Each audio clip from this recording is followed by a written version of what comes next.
Welcome to That's Good Sports. I'm your host, Brandon. I am dropping more subs than James Cameron and the Navy combined. Perna. But I don't care because the ocean is a big, beautiful place, and it was time to make a dent in that floating garbage pile. Today, I have the greatest story since Python bites man's penis on toilet. A true That's Good Sports classic. Dalvin Cook is threatening to hold out, while 2021 could be a crazy offseason for running backs. Drew Lock was trending yesterday because of ESPN's crazy NFL redraft with every current player, and Marlon Humphrey is trying to divide the world with slanderous tweets, and I will not stand for it. Whew, that's good sports.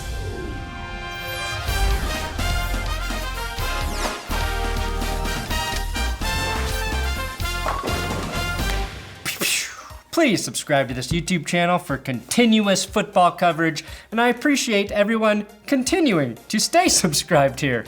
Today's episode is sponsored by Manscaped.com/goodsports and the brand new Weed Whacker nose hair trimmer. Manscaped has reinvented the nose and ear hair trimmer, utilizing their proprietary skin-safe technology to reduce nicks, snags, and tugs with their 360-degree rotary dual blade system to whack off your nose hairs. This is a great Father's Day gift. Trust me, it is a lot easier to tell your dad his nose hairs are getting too long as opposed to telling him his pubes need to be trimmed. The Weed Whacker is designed to fit the natural ergonomics of your nose holes. Ergonomics and nose holes, words that will definitely impress your father this year. And check out the new Performance Package, which gets you the Weed Whacker, the Lawnmower 3.0, plus a free pair of boxer briefs, a Manscaped travel bag, the Pube Mat, ball toner, and ball deodorant. And if you select the Peak Hygiene plan, you can get a replenishment blade every 3 months for $14.99 now for both the Lawnmower 3.0 and the Weed Whacker. Again, Manscaped.com/goodsports is the discount link, so use that link for saving money. An Indian man shoved a 2-foot-long cell phone charging cord up his urethra so far that it got stuck in his bladder. Apparently, when the man went to the hospital, he told doctors he accidentally swallowed headphones. I'm not sure why he would lie about swallowing headphones instead of just saying he swallowed a phone charging cord, but it led to an unnecessary endoscopy before they took an x-ray to discover the charging cord that needed to be surgically removed from his bladder. Now this guy is going to be very pissed when he finds out that all cell phones will be wirelessly charged one day soon. Your new wireless charging feature is great, although it does have some limitations. For example, I can't shove it up my dick hole. And I'm sorry, I am stuck on the fact that in his mind, he thought telling doctors that he ate earphones was better than admitting he ate a charging cord, which both were better than admitting the truth, which was that he shoved a charging cord up his pee hole. That is not something you want to lie about when you are in terrible, terrible pain in that region of your body. I show the doctor my penis if it gets a new freckle. And the doctor is always like, "Sir, you're still in the waiting room, and again, I am your dentist." Although, if this guy shoved AirPods up his pee hole, he could voice activate Siri just by yelling at his crotch. The same way most men do after a bad sexual performance. Now I get that the man was embarrassed, and I'm not here to judge what you do or do not put into your body. But he waited 5 days before going to the hospital and still let them give him laxatives to try and pass the charging cord. If you're going to put things in any hole in your body, you need to have a basic understanding of human anatomy. I know that has nothing to do with football, but that story was too great not to share. One question though, where are all the stick to sports people now? Pee-hole stories are okay to talk about here? I will say this, that guy should stick to ports in the future when it comes to phone chargers. Now, there could be numerous high-profile free agent running backs after this season, which could lead to teams getting great value for great talent. Guys who may be available in 2021 are Derrick Henry, Dalvin Cook, Leonard Fournette, Kenyon Drake, Todd Gurley, Chris Carson, Aaron Jones, Marlon Mack, James Conner, Alvin Kamara, Joe Mixon, Matt Breida, James White, Kareem Hunt, and Damian Williams. We could possibly scratch Dalvin Cook off of that list, as Cook stated he will not practice until he gets a new deal. Cook has been in the NFL for 3 seasons now, tore his ACL his rookie season, had hamstring issues his sophomore year, but looked like the best running back in the NFL last season until McCaffrey got all of the yards and Derrick Henry became an unstoppable freight train. Which leads me to an important question. What do you call it when Dalvin Cook gets hurt? It's a cookout, baby. Now, Cook is probably currently worth the money that he wants, and he probably wants it due to his injury history.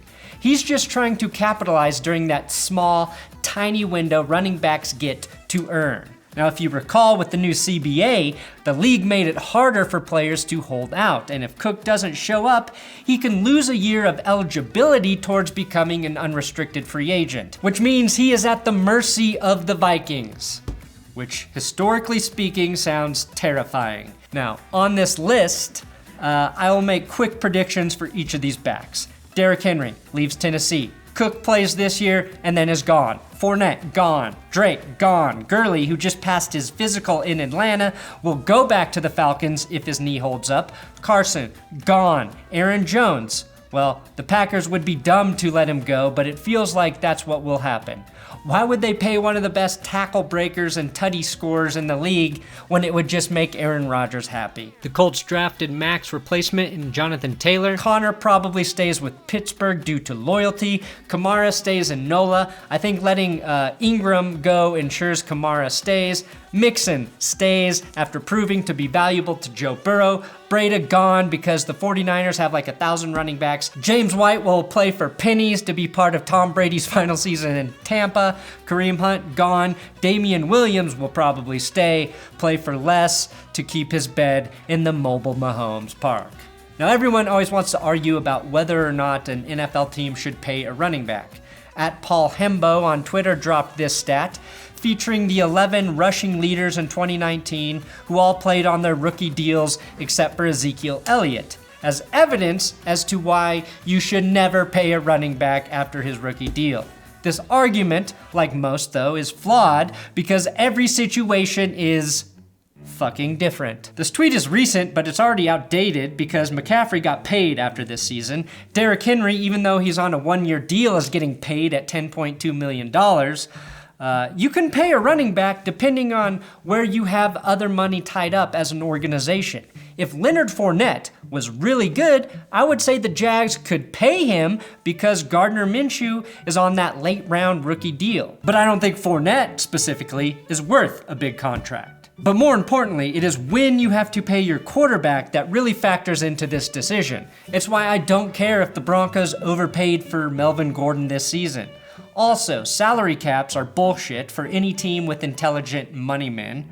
But the other two key factors are elite quarterback play and elite offensive line play. Either or both allow for plug-and-play running backs. And like all other position groups, when special players emerge, like Christian McCaffrey or Derrick Henry, maybe Nick Chubb, their exceptional talent justifies getting paid. My point, sometimes you do need to pay a running back. Now, Marlon Humphrey, Ravens corner, joined Drew Brees and Jake Fromm in the foot and mouth category when he said that he didn't think Steve Carell is funny. I assume he recently watched Space Force on Netflix and he's not just discovering The Office. Either that or Jake Fromm paid him to tweet this extremely controversial tweet to deflect attention. Well, let's compare Marlon Humphrey's credits to Steve Carell's. Humphrey, first round draft pick, Pro Bowler, All-Pro, but that's it. Carell's credits? The Dana Carvey Show, The Daily Show, The Office, The 40-Year-Old Virgin, Anchorman, Crazy Stupid Love, Little Miss Sunshine, Foxcatcher, Beautiful Boy, and Vice. Marlon Humphrey hasn't even been nominated for an Emmy, and he never once burned his foot on a George Foreman grill. I'm expecting this to divide the Ravens locker room in the upcoming days. Will Humphrey be able to win back team leaders Lamar Jackson, Mark Ingram, and Earl Thomas after these comments? I don't think so. Maybe he should just retire now. As a wannabe funny man, I find this tweet to be irresponsible and offensive. Moving on. Nick Veronica posted a tweet citing an article where ESPN redrafted the entire league, assuming every current NFL player was available to be drafted. It was a brilliant move by ESPN, as it got all of the clicks and had my man Horsecocklock trending on Twitter this week. The ESPN article has the first 4 rounds redrafted, but all anyone really gives a shit about is the first round. And I think this week, Will and I will do our own version of a redraft for our Patreon-only video, but I wanted to hit a few points from this first round of the fake ESPN draft. That's right, I'm talking about a fake ESPN draft. The first 4 picks make sense. You've got Patrick Mahomes, Russ Wilson, Lamar Jackson, and Deshaun Watson. Not gonna argue there. The next 3 picks, though, are completely stupid. Miami selects Aaron Donald, the Chargers take Ronnie Stanley, and the Panthers take Joey Bosa? Maybe ESPN didn't want the first 20 picks to all be quarterbacks. I know Aaron Donald is the best defensive player in the NFL, and I guess the Dolphins could just take Fitzmagic in the second round. I wouldn't fight that, but there's no way any GM would take Aaron Donald when you have Aaron Rodgers, Drew Brees, Tom Brady, Carson Wentz, Joe Burrow, Matty Ice, Matthew Stafford, Dak Prescott, and hell, even Kyler Murray still on the board. The most important position in all sports, and you go defense at 5? Hell, both Bosa brothers going top 10? Shut up! Nick Bosa just lost a Super Bowl, although he has won recently by not making the news. Aaron Donald just lost a Super Bowl. Joey Bosa has never been to a Super Bowl. Why? Because their quarterback wasn't as good as the other team's quarterback. Some people were mad because Joe Burrow was taken before Tom Brady. I would argue in favor of that move because Tom Brady is 43. Now, Drew Lock was trending not because he was drafted before Matt Ryan, but because he was taken before Kyler Murray. In my eyes, Kyler Murray and Drew Lock are equal in terms of how much they still have to prove as a viable NFL quarterback. But Matt Ryan would be in my top 10 quarterbacks off the board, which again, Will and I will reveal in our very own Patreon redraft, fake draft bullshit soon. Maybe one of the most ignorant things I have seen all week, something that I cannot stay silent about anymore, was this video.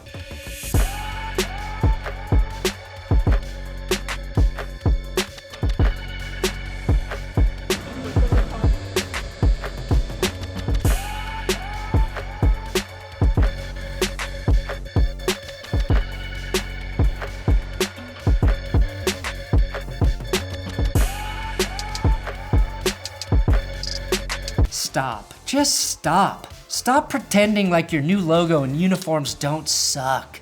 Every time I see the Rams logo, I genuinely think that logo looks out of place next to other NFL logos. And the Rams are ignoring the voice of the people and ignoring the fact that they stole the logo again from Angelo State. This is one of the most blatant acts of copyright violation I have ever seen, and if police are defunded, I fear it will never be rectified. This is like when China steals our intellectual property and then starts serving mixed spaghetti at McDonald's. The real slap in the face, though, is that they didn't even steal a good logo. Usually, this goes the other way around, where colleges and high schools take logos from the pro teams and switch the colors around. But clearly, the Rams are more cash-strapped than airline stockholders. Finally, Barstool guy Dave Portnoy will not be allowed to watch a football game with Roger Goodell. Now, if you recall, the NFL was raising money for COVID-19 relief efforts and offered up a night of football watching in Roger Goodell's man cave. Now, Barstool founder Dave Portnoy paid $250,000 to try and troll the NFL. And even though his winning bid was initially accepted by the NFL, they denied him the opportunity to watch a game with Goodell due to Dave failing their background check. Just like Goodell took a stand against racism with the players, let's see if Goodell will take a stand against trolls and actually watch the game with Dave Portnoy. If he doesn't, he's basically saying fighting against racism is easier than spending 3 hours with Dave Portnoy. And he might actually be right there. Thanks for watching another episode of That's Good Sports. Please subscribe here on the YouTubes. I'm on Twitter, Instagram, @BrandonPerna if you care to follow me there. And Will and I are working on a video about one play every NFL team wishes they could have back. So stay tuned for that.